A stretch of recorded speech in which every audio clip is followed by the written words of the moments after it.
cricket কি স্রেফ একটি খেলা নাকি ১৬ কোটি মানুষের আত্মমর্যাদার প্রতীক ২০২৬ টি-20 বিশ্বকাপ যখন দুয়ারে কড়া নাড়ছে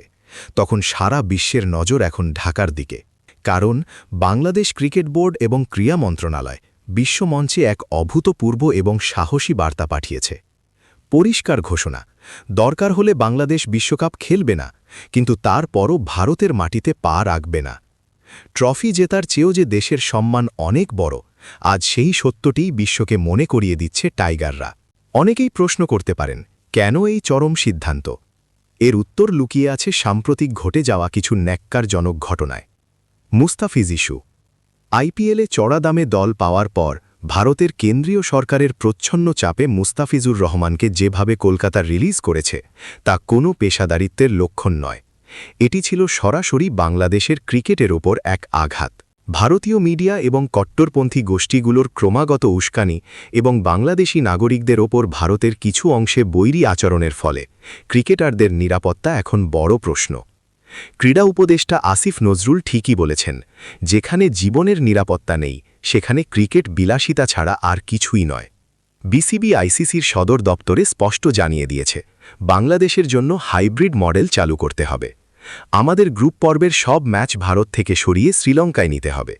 কলম্বো বা পাল্লেকেলের মাটি আমাদের চেনা সেখানকার মানুষ আমাদের বন্ধু যদি আইসিসি ভারতের চাপের মুখে এই দাবি মেনে না নেয় তবে বাংলাদেশ এই বিশ্বকাপ বয়কটের ঘোষণা দেবে পাকিস্তান যদি ভারতে না যাওয়ার জেদ ধরে সফল হতে পারে তবে আত্মমর্যাদাশীল বাংলাদেশ কেন পারবে না এই ডামাডোলের মাসেই ঘোষণা করা হয়েছে বিশ্বকাপের ১৫ সদস্যের দল এবারের দলে নেই কোনো মহাতারকার ছায়া সাকিবের মতো অভিজ্ঞ ক্রিকেটারকে ছাড়াই বোর্ড এক নতুন যুগের সূচনা করেছে লিটন দাসের কাঁধে এখন গুরুদায়িত্ব তাকে শুধু মাঠের লড়াই নয় মাঠের বাইরের এই বিশাল মানসিক চাপের সাথেও লড়াই করতে হবে পারভেজ ইমন রিশাদ হোসেন আর তানজিদ তামিমদের মতো তরুণরা প্রস্তুত তারা জানে তারা শুধু রান করতে নামছে না তারা নামছে ১৬ কোটি মানুষের সম্মানের ঢাল হয়ে শান্ত বা জাকের আলীদের বাদ দিয়ে এই ১৫ জনের স্কোয়াড কি পারবে লঙ্কার মাটিতে অসাধ্য সাধন করতে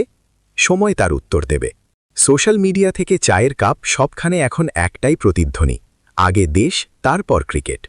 ক্রিকেট পাগল জাতি হিসেবে আমরা জয় দেখতে চাই কিন্তু কোনো অপমানের বিনিময়ে নয়